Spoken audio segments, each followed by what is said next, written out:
Hello, everybody. It is Stefan Osborne with Aftermatch Wrestling, and I know it's been a while since I've posted a video.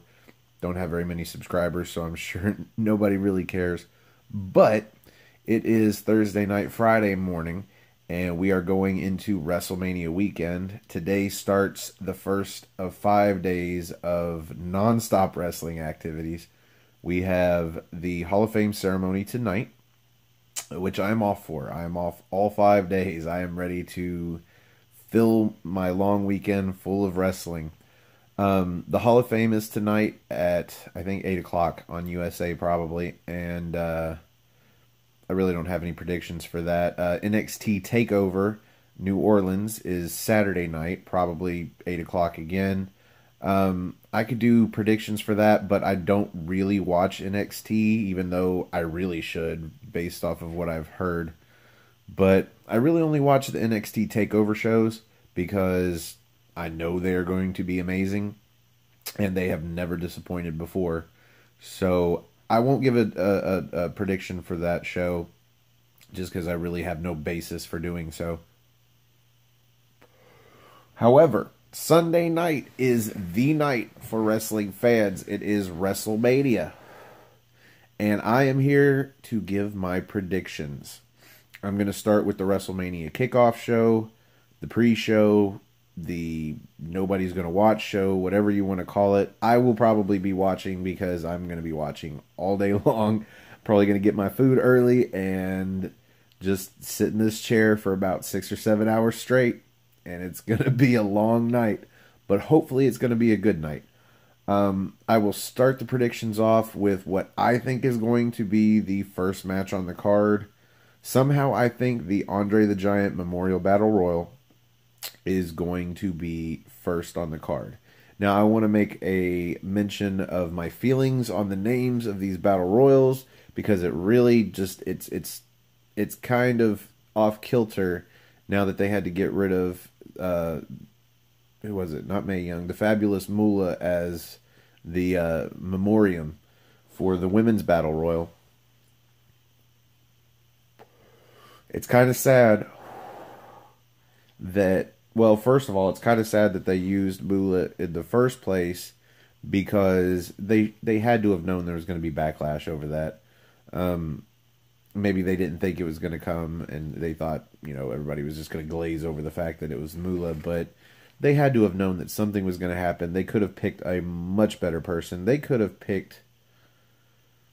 It's hard to try and think of names of women wrestlers that have died for it to be a memorial battle royal. But I suppose you could have done it without it being, quote-unquote, a memorial battle royal. It could have just been the Trish Stratus Battle Royal, or the Trish and Lita Battle Royal. Somebody that people know that really did change women's wrestling in a positive way, like they did.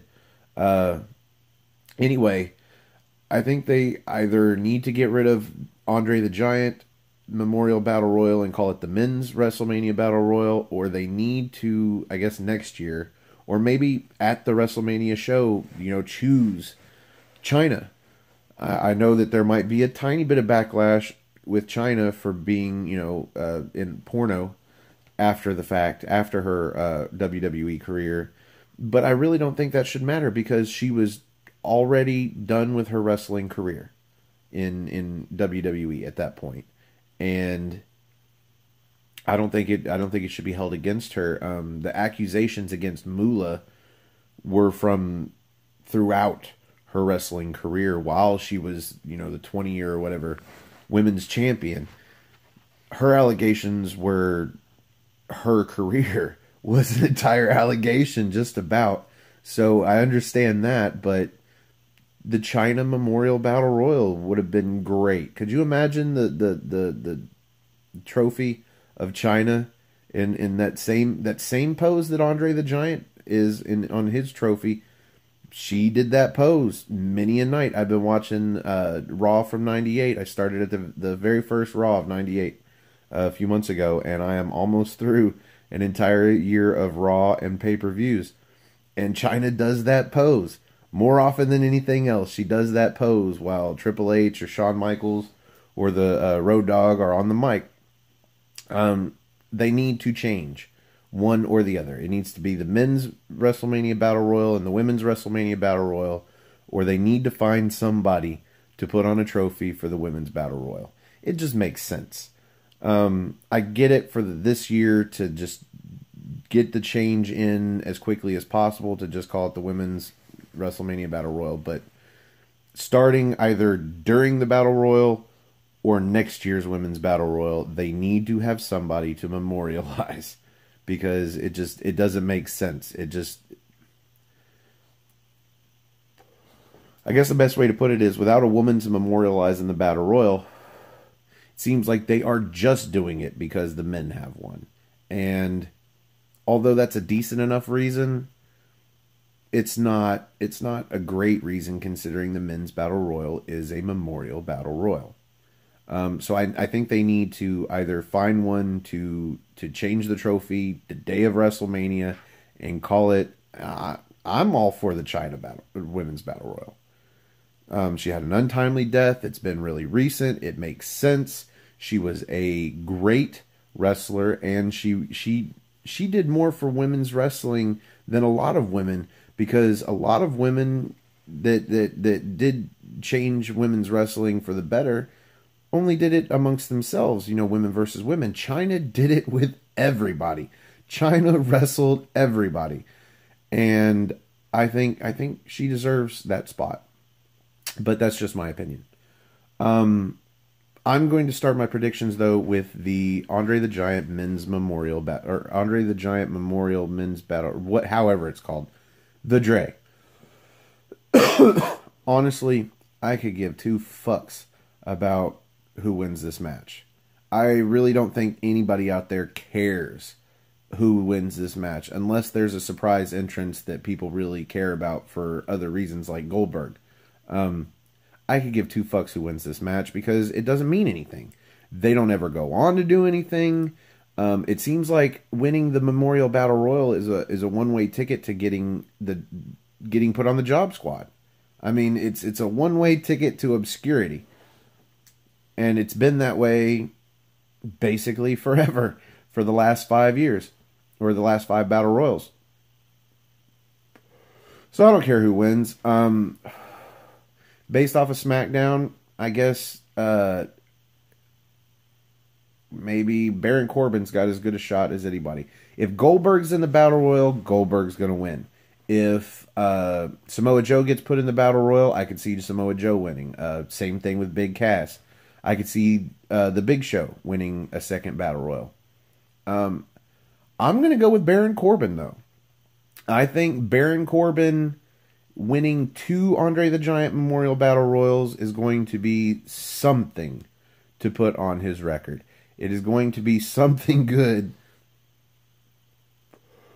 that nobody else has done, and probably won't do, at least for a while. And maybe with 2 Dre's under his belt, they will start pushing Baron Corbin somewhere. And I think he deserves it. I know a lot of people crap on Baron Corbin, but I think the problems with his character are strictly rewritable. They're not based... The problems with his character are not problems with him as an actor and him as a wrestler. It's problems in the back writing for him. They just don't give him anything that's usable for him and his character. I'm going to go with Baron Corbin. I go with that knowing maybe, 1/3 of the lineup for the match. So, if Goldberg enters, I'm going with Goldberg. But other than that, I'll go with Baron Corbin. It's shoot your gun in the air, see where the bullet lands. It really doesn't matter who wins this Battle Royal. And sad to say, it's probably the same for the Women's Battle Royal. So I will go right into the formerly Fabulous Moolah Memorial Women's Battle Royal, now the Women's WrestleMania Battle Royal, for the giant fallopian trophy. That trophy, somebody really dropped the ball, first in naming the Memorial Battle Royal, and then with that trophy. It doesn't look good. But I think most of you know what I'm talking about. If not, Google a picture of the trophy for the Women's Battle Royal and you'll understand. Again, I really don't care who wins. Maybe Carmella to throw people off the scent of her cashing in her Money in the Bank contract. Maybe they'll give her the win, so people are like, okay, she's got to win. She's going to go to the back, and we won't see her for the rest of WrestleMania. Then it might be a mild shocker when she cashes in. If she cashes in. Probably when she cashes in. If she doesn't at least try to cash in at WrestleMania, having the contract, then she's stupid. Because I think the biggest reason Seth Rollins was the first to successfully cash in at WrestleMania, correct me if I'm wrong, he's the only guy that's kept the briefcase that long. Maybe I'm wrong, but anyway, if Carmella doesn't at least try to cash in on one or both of the women's championship matches, then she's a fool. I'm trying to think of the entrance in the women's Memorial Battle Royal or the women's WrestleMania Battle Royal. I would say well,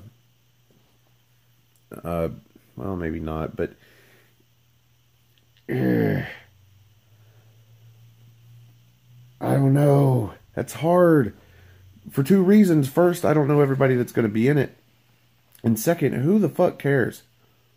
Who cares? Especially now that it's on the pre-show. Who cares? I guess...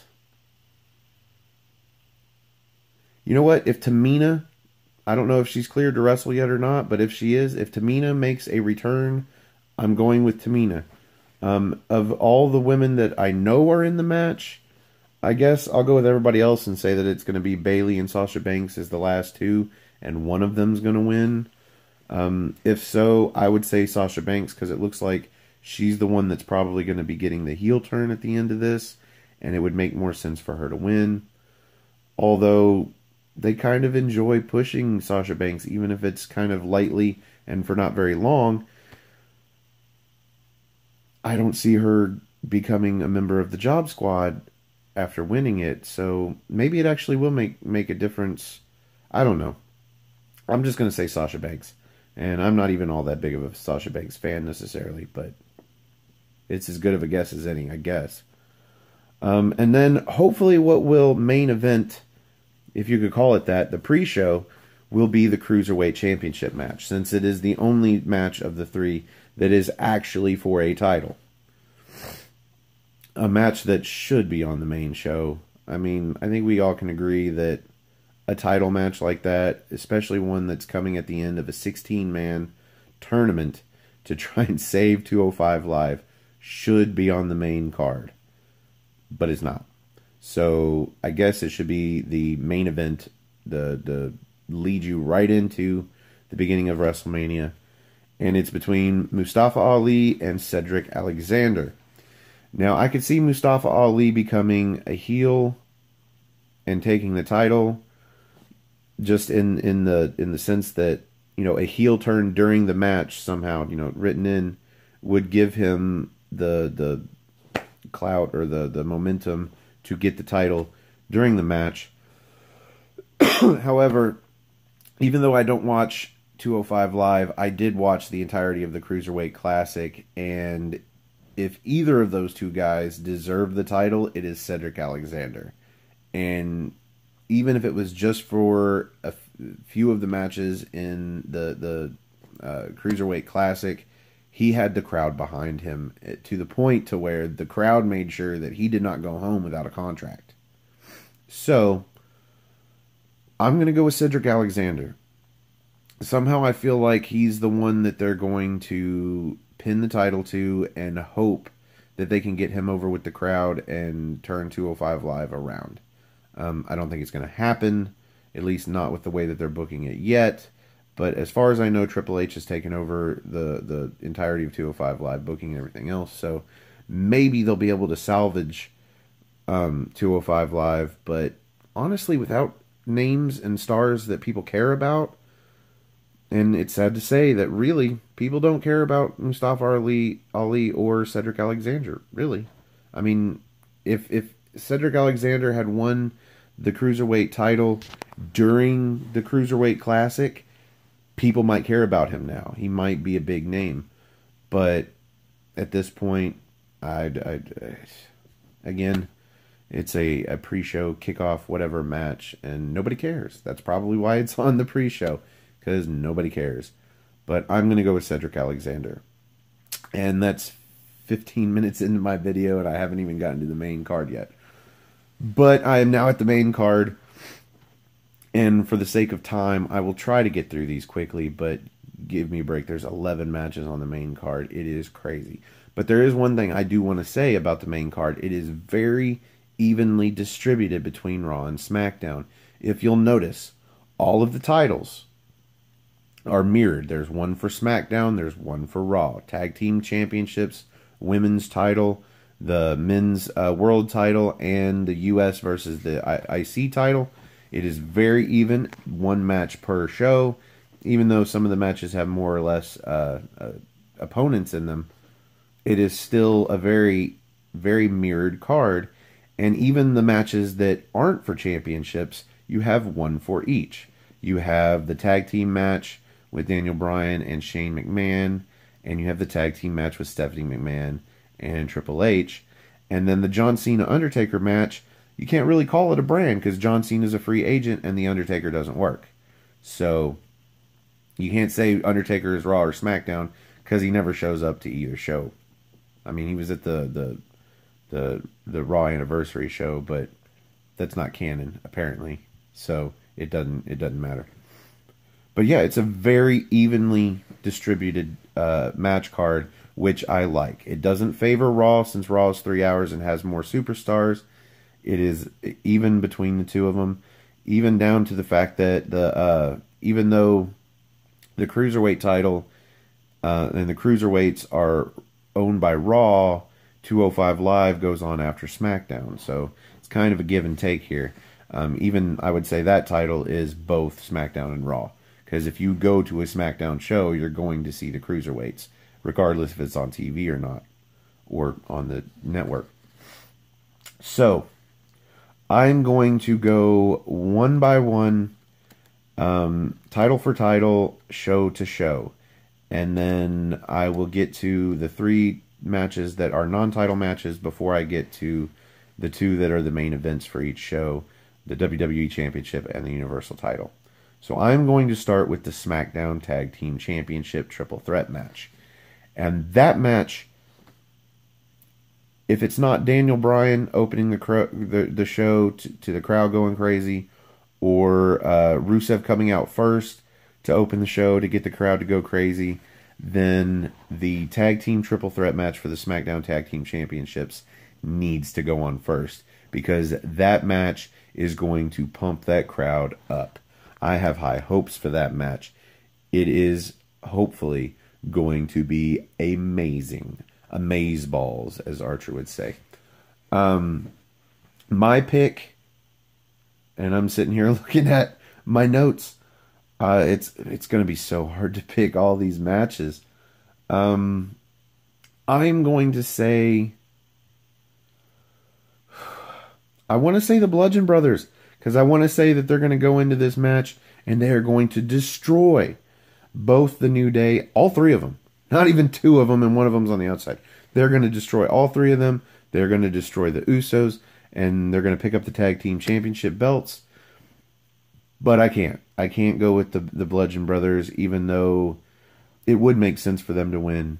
I think they have quite a bit of longevity in their tenure as a tag team, and with this gimmick, even though it kind of is rehashing a tag team that's been around with a new name, I don't care. They've got longevity from where they've started as the Bludgeon Brothers, and they don't need the titles just off the bat. They don't need the titles in their first match, and they don't have to take the pinfall because it's a triple threat match. So I'm going to say the Usos retain, and they get their WrestleMania moment. Granted, they're going to be starting the show off probably, but it's better than the pre-show, and it's better than not being on the card at all. I'm going to say the Usos retain. So that takes me into the Raw Tag Team Championship match. That is going to be the Bar, Sheamus and Cesaro versus Braun Strowman and a mystery partner. I don't even know if it's going to be a mystery partner of his choosing. I wanted to say a mystery partner of his choosing, but at this point, he hasn't necessarily picked a partner or announced that his partner is picked. The best he did was say that he found a partner, but then ended up being him in, a nerdy getup or a doctor's getup or something. They might do a storyline where he comes out and tries to do the match as a handicap match, and Stephanie McMahon or Kurt Angle, somebody from Raw, or even Vince McMahon, I doubt it, but maybe even that. Somebody comes out and says, Braun, you have to have a partner, and if you haven't picked one, then we've picked one for you. First, I guess I would have to pick a partner for Braun, and I don't know. There's a lot of options, and you wouldn't think that there'd be that many options for a guy like Braun Strowman, but there's a lot of options. You've got the returning Samoa Joe, you've got the returning Big Cass, you've got the possibility of Rey Mysterio, even though he says that he's still injured and he can't work. You've got a lot of options. Some people are saying it's going to be Elias. I don't think it's going to be Elias. I think if it was going to be Elias, then there would have been a little bit more interaction between Braun Strowman and Elias over the last few weeks, other than just their feud ending with that destruction match. I don't even remember what they called it. Symphony of Destruction, I think is what they called it. I don't think it's going to be Elias. Some people are saying it might be the Big Show. I think that's a terrible idea. That's as bad of an idea as Kane, for several reasons, least of which is the fact that Kane right now is considered a heel, and Braun Strowman has made a babyface turn. The Big Show doesn't make sense because Braun Strowman's the one that put him through the cage and sent him to the hospital to have hip surgery. So I don't think Big Show makes very much sense either. For a reluctant tag team partner, I think Big Cass. I think that's a terrible fit. Big Cass and Braun Strowman, terrible.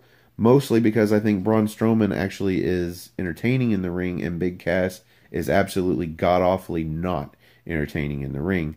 I think Samoa Joe, would be the best pick that they could make for him, based off of the people that have been rumored.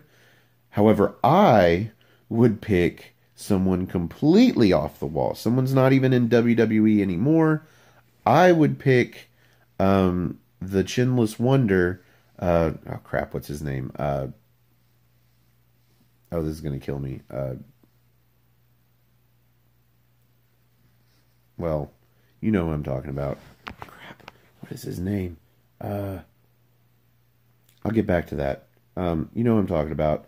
The guy that Braun demolished as a jobber that ended up showing up at SmackDown facing AJ Styles for the championship a few times. Fuck, what is his name? That's how bad it is. I think he would be the best tag team partner for Braun, and I can't even remember his name. No, it doesn't matter. It really doesn't matter who his partner is going to be. The fact of the matter is, Braun Strowman himself could go into this match in a handicap capacity and still win. So it really doesn't matter who his partner is. I think Braun Strowman wins.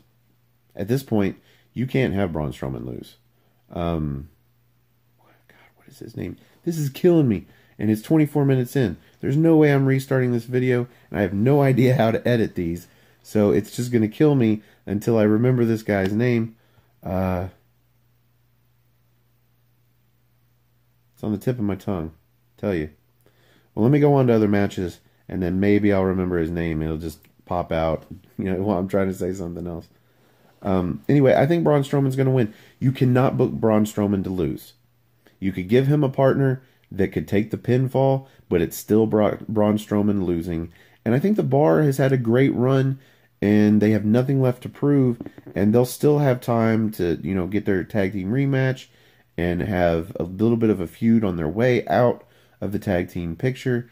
The problem with taking them out of the tag team picture completely, though, is that you have nobody on Raw to fill in the spot in the tag team division. The Raw tag team division is just garbage. It is god-awful. And that's not the tag team's fault. It's the writer's fault for burying all these fuckers and making them look like complete trash. And, I mean, the Revival. The Revival should be up there just waiting on their tag team championship match on a big stage. Maybe not WrestleMania, but on a big stage. And they just look like jobbers. They look like jobbers because they can't write for the tag team division on Raw. They need to shake something up. I think what needs to happen is WrestleMania needs to be the final tag team championship match for both brands, and the next pay-per-view, Backlash or whatever it is, the next pay-per-view after WrestleMania needs to combine the titles. Undisputed tag team championships. Whoever holds them shows up on both shows and can fight tag teams from either show. They can fight them on the shows. They can fight them on the pay-per-views. Doesn't matter because all the pay-per-views are going to be by show now. They need to combine the tag team championship belts. If for no other reason, then they need to make room for the women's tag team championship belts. Because even with a women's championship belt on both shows, there is still not enough to go around to give storylines to all the women they need to have. They've got, I guess, after the women's Royal Rumble, you know, they've got 10 to 12 active women on both shows. Maybe not 10 to 12, maybe more like 8 to 10. But they've got enough women on both shows that if you don't have something, then there's going to be a lot of women lost in the shuffle. Because you're going to have 2 women on each show vying for the title, one the champ, one the challenger, and everybody else is going to get forgotten. But with tag team championship belts for the women, you can have a tag team that goes to both shows, and then you can start building tag teams with these women, which allows you so much more freedom storyline-wise because you've got a different dynamic. So I think, this needs to be the last title defense for a Raw branded and SmackDown branded tag team championship belt. And starting after WrestleMania, they need to start building up to a unification match for the undisputed tag team championships. That's my thoughts. And then they need to introduce a women's tag team championship belt. Well, not introduce, but bring back, I guess. That's one of the things I learned while researching all of the shit that people posted about Moolah. I didn't know that they used to have women's tag team championship belts, and then she buried them. It's amazing what you'll find out. Just by being curious about some shit that nobody cares. Anyway, let's see. The next match on the card for me, this is probably not going to be the order at all, but for me, the next match on the card to do a prediction for is the U.S. Championship match, the Fatal 4-Way. You've got Randy Orton defending against Bobby Roode, Jinder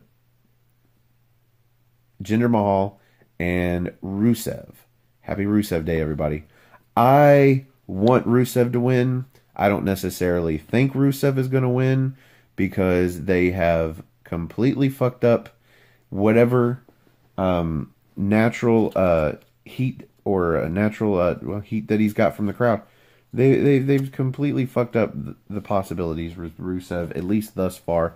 I don't see them changing anytime soon and being like, oh yeah, people love Rusev. Everybody loves Rusev. He needs to win. I don't see that happening. Probably Randy Orton is going to retain. Probably.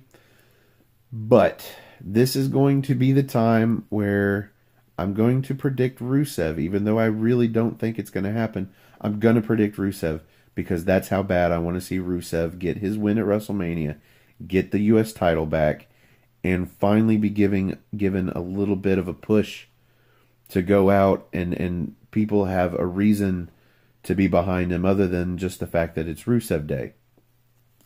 I'm going to say Rusev wins. I'm also going to say that I'm probably wrong and Randy Orton is going to retain. But my official prediction is going to be Rusev Day winning the championship, and the crowd going apeshit bananas.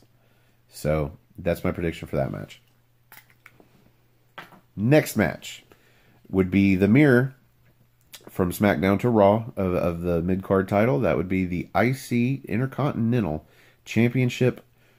What is it, a triple threat? Yeah, it's a triple threat where The Miz is defending against both Finn Balor and Seth Rollins. And I know a lot of people are saying Rollins should win. Rollins really doesn't need to win, but he could win and it would be fine. I think it would be fine no matter which of these three guys wins, because they're going to go out there and put on an awesome show, and they all deserve the belt. They all deserve the clout. I think it makes the most sense for Balor to win, because I think he needs the title more. He needs to have a little bit of push in his giddy-up. He needs to have something other than the single-day reign of being the first Universal Champion, which they've kind of just shit on. I mean, they mention it every now and then, just as kind of a, oh yeah, Finn Balor was the... But they used to mention that every match, and if you've noticed, they don't mention it every match anymore. Maybe once a month. They might mention it while he's wrestling. But he's slowly getting buried down the card, and he's too good for that. He needs to get something. So Balor should win. But I think The Miz is going to win. I think The Miz is going to retain, and he's going to go on to become the longest overall reigning Intercontinental Champion in WWE history. That's my official prediction. And that's actually the prediction that would make me the happiest. Because I really like The Miz. I've liked The Miz since he started, even though he was a shit wrestler. For some reason, I've always liked The Miz. He was great on the mic. And then he slowly grew on me in the ring. And out of nowhere, just one day out of nowhere, I was like, you know what? The Miz is actually a really good wrestler now. What happened? I don't know what happened. I guess hard work happened. And I think The Miz's hard work needs to pay off in spades at least once or twice a year. And this should be the one time or one of two times in 2018 that The Miz's quality work should pay off. I'm going to say The Miz retains. And if that happens, I will be super happy. If Balor wins, I will not be surprised. If Rollins wins, I will not be surprised. I'll kind of be happy if Balor wins. But I'm going to go with The Miz because that's what I want to happen. And we'll see. The Miz is probably going to lose. Somebody's going to ruin the record, the streak, whatever, of consecutive days. Not consecutive days because it wasn't consecutive. But overall, his overall title reign. Somebody's going to derail it, and then he'll have to get the title back and be, I think, an 8th championship in order to get the total number of days. And then he'll be one championship win away from, or one championship re-win, or whatever, away from tying Chris Jericho for most all-time championship reigns. So The Miz probably will lose, but I'm going to say The Miz wins, because that's what would make me happy. So that is the tag team titles and the mid-card titles. Up next will be the women's titles. And let me get this lit. And as with the theme, I'm going to go with SmackDown first. Even though I actually think that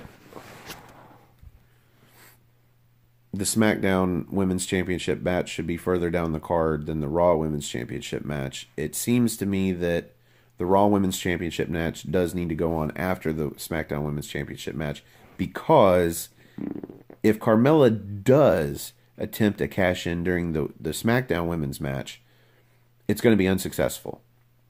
If she does not, then either way, she needs to cash in during or after the Raw Women's Championship match.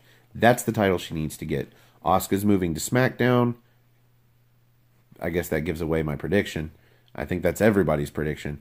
Asuka moves to SmackDown, and Carmella moves to Raw. Bam, done. So, I guess that gives away my predictions for the ids of both of those matches, but I'll go ahead and do it formally anyway. For the women's SmackDown Championship match, or SmackDown Live Women's Championship match, it is going to be Charlotte Flair defending against the undefeated Asuka. And at the end of the match, Asuka will be still undefeated. She will also be the SmackDown Live Women's Champion. And that's all I really have to say about that match, other than the fact that it's probably going to be freaking awesome. It's probably going to be a fucking awesome fucking match. And I have high hopes for it.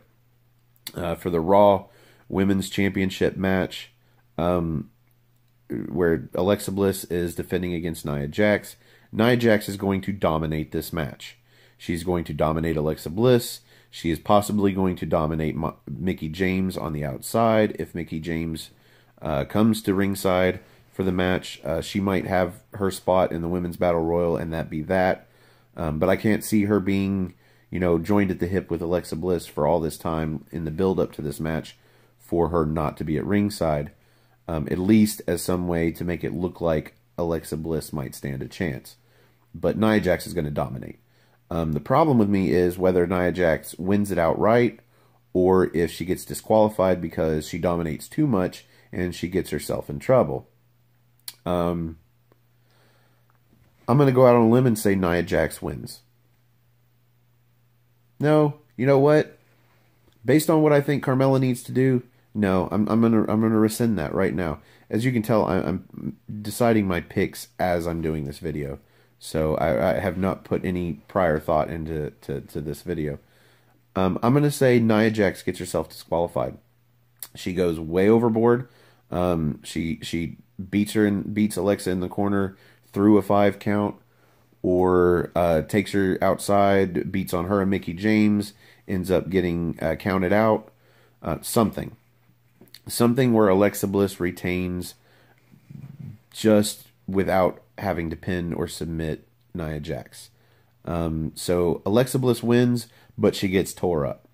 She gets tore up by Nia Jax, and at some point after Nia Jax is done beating the snot out of her little bully Bliss, Carmella's going to come out, and she's going to cash in on the Raw Women's Champion, Alexa Bliss, and she is going to beat Alexa Bliss and become the Raw Women's Champion. And I don't know where they go from there, because they have not booked Carmella to look strong at all. She doesn't look like championship material.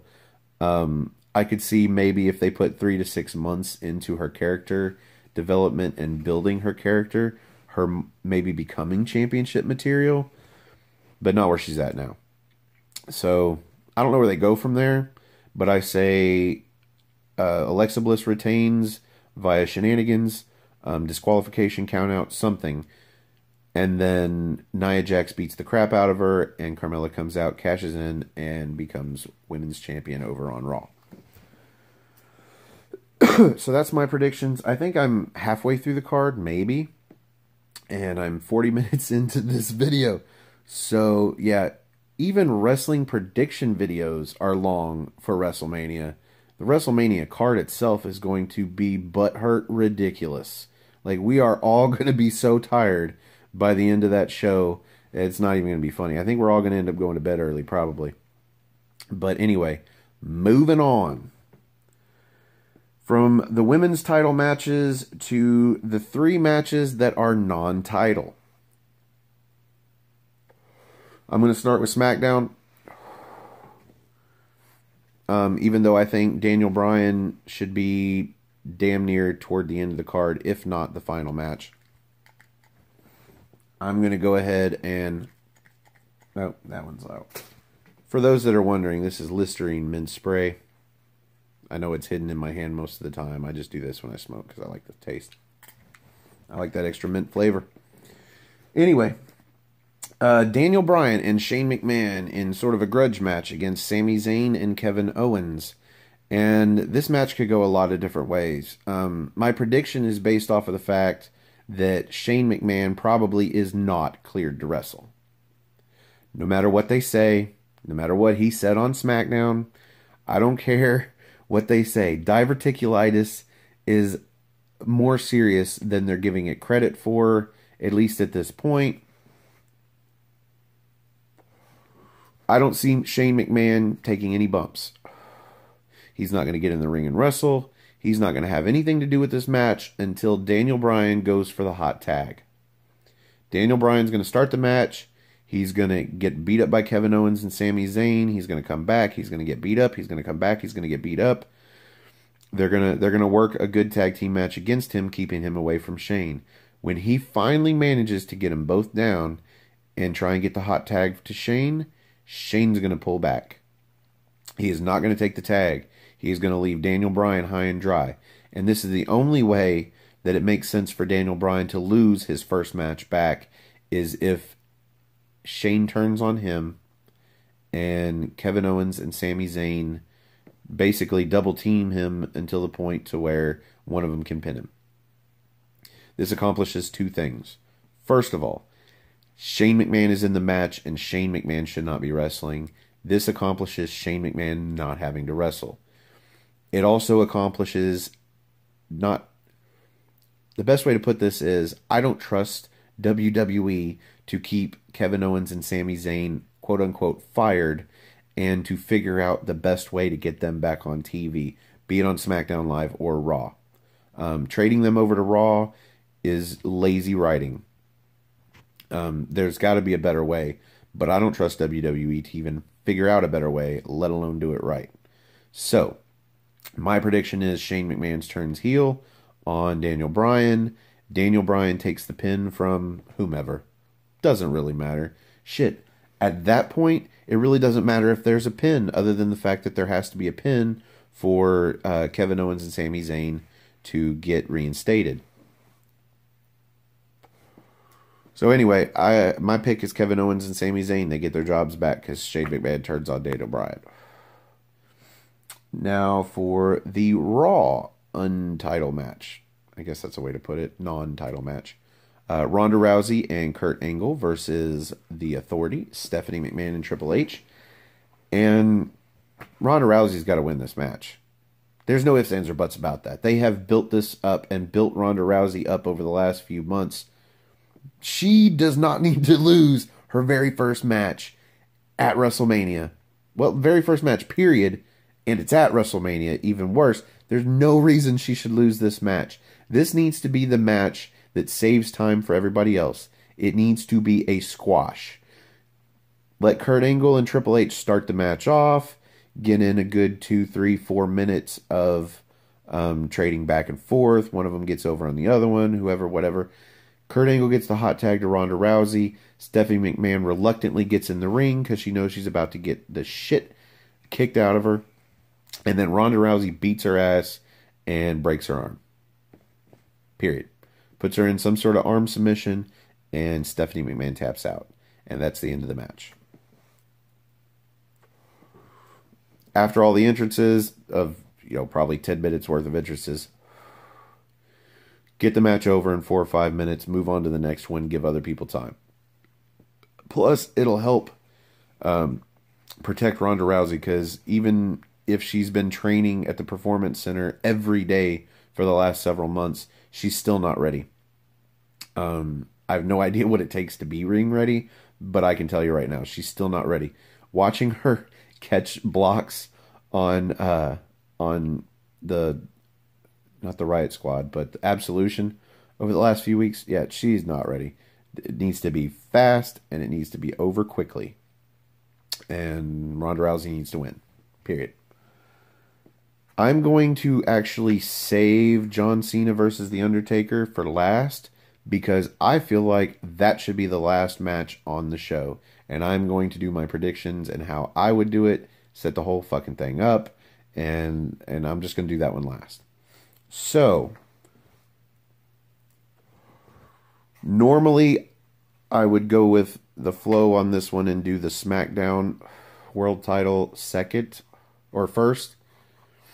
Like I have done the SmackDown titles first, but for me, in a little bit of a protest against Brock Lesnar and Roman Reigns likely being the very last match, the main event on the card, I'm going to do that match first, because fuck them. No, not fuck them. Obviously, they're good at their jobs. They do what they need to do. But I personally have no investment in this match. It's been a really shitty build.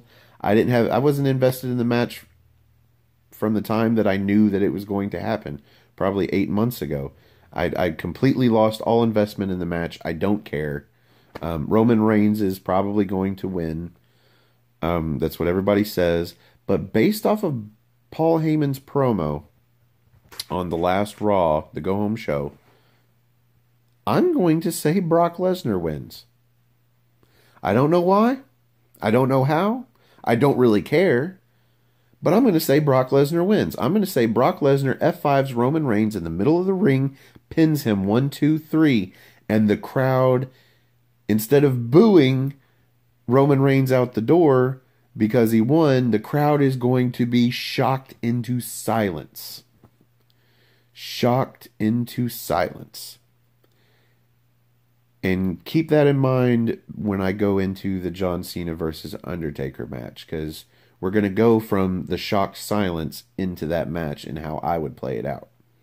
But the match that I think should be the main event, even if it doesn't go on last, it should be considered the main event, because it is probably going to be the best match on the card, especially if they give it enough time. If they give it 20, 25, 30 minutes, it should be the match that people remember from this pay-per-view, from this WrestleMania. AJ Styles defending the WWE Championship against Shinsuke Nakamura. This, if it's not an instant classic, somebody wasn't doing their job. And they don't have to do their job very good for this match to be an instant classic. All they have to do is say, go out there and have fun. AJ, Shinsuke, go out there and do what you know is going to excite the crowd. And give them enough time, and they'll go out there and put on a 5-star fucking match. Shinsuke Nakamura is probably going to win this. I think it's been booked up to this point like Shinsuke Nakamura is going to get a title reign.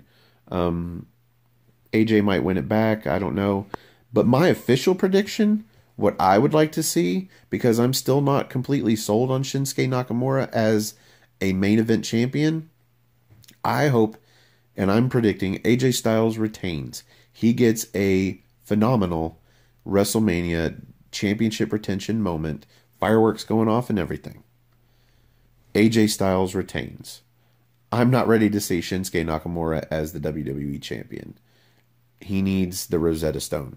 That's what I think he needs. I think he needs to learn how to speak English better. And maybe you can say, oh, well, you know, he shouldn't. He knows English good enough. No, this is American television for the most part. I mean, I know it gets broadcast around the world, but this is American television for the most part, and the guy can barely speak English. If he doesn't have a mouthpiece like Paul Heyman behind him, he does not need to be the WWE champion. Not yet. He needs to get to the point to where he doesn't have to say anything on the mic. He just comes out and does what he does, and the crowd loves him for it. At that point, give him the title, maybe, but not right now. My prediction, AJ Styles retains. Okay, so honestly, I think Roman Reigns versus Brock Lesnar is going to be the final match on the card. If The Undertaker and John Cena does not happen before this match, then this is what I see happening. Brock Lesnar wins. He wins decisively, and the crowd goes silent. Because they can't believe it.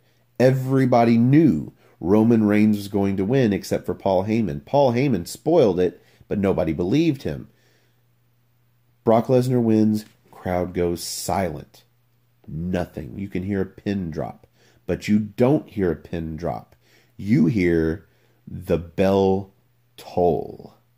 You hear the Undertaker's gong, dong, bell, whatever you want to call it. That noise that you know signifies that the lights are going down and Undertaker's coming out. Only after the lights go down, the Undertaker's music doesn't hit. Instead, you look up on the stage and they've already wheeled out a cart that's got the whole, you know, the drum set and the amps and everything. They've got the band ready to go, and there's there's Kid Rock. Kid Rock's on the stage, and he starts playing in the American Badass. And out he comes on the motorcycle. Undertaker comes out. He rides down to the ring. He does his little lap. He gets off the motorcycle, he goes in the ring, he gets on a mic. This is the Undertaker we need, because this is the Undertaker that can get on a mic and he doesn't have to play up the dead man gimmick. He doesn't have to give you a bunch of rest in peace bullshit. He gets on the mic as Mark Calloway. He gets on the mic and he calls out John Cena. You've been sitting in this crowd for 7 hours and it's time you face the music for all the bullshit you've said about me over the last 4 weeks. I'm going to make you pay. You don't even need Cena's music. He'll be in the crowd, right? Cena doesn't even need music. No Cena music. Let's just say that. No Cena music. Cena gets out of his seat. He hops the guardrail. He gets in the ring. And we have to wait for 90 seconds for them to get a referee out there. Because if you're going to make it believable, there's not going to be a referee out there unless it's the referee that just did the Lesnar-Reigns match. So we wait for a ref, and somebody sanctions this match. Somebody comes out and says, okay, this is going to happen. Sorry for the long overroll from WrestleMania. I'm sure nobody's going to care. I'm sure everybody's going to be pinned to their seats. They don't care that the show was supposed to be over 5 minutes ago. They're ready for this match. The Undertaker is going to beat John Cena. He's going to tombstone him or last ride him or something. He is going to beat John Cena. And I know that a lot of people say that shouldn't happen because John Cena's lost the last 5 pay-per-view matches he's been in, some shit like that. No, it needs to happen because he's lost all those matches. He needs to lose this one too. Because John Cena's about to go off back to Hollywood and do more movies and shit like that. He's going to be gone for a while. It's fine if he loses this match. He can go out on Raw the next day and he can talk about how he thought he was going to be able to beat The Undertaker, but he couldn't. The dead man beat him and beat him good and showed him that maybe, just maybe, after the last several losses where he's tried to stay on top and could not, maybe, just maybe, John Cena needs to step away for a while and let, the Shinsuke Nakamura and AJ Styles, the Roman Reigns, the Seth Rollins and Finn Balor's, the returning someday, hopefully soon, Dean Ambrose. He needs to step aside and let the new guys take the reins, take the control of the show, and them be the guys, not John Cena.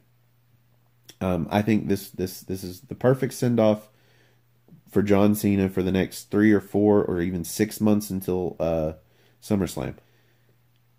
John Cena needs to go away for a while, and this is the perfect way to do it. So, Undertaker wins.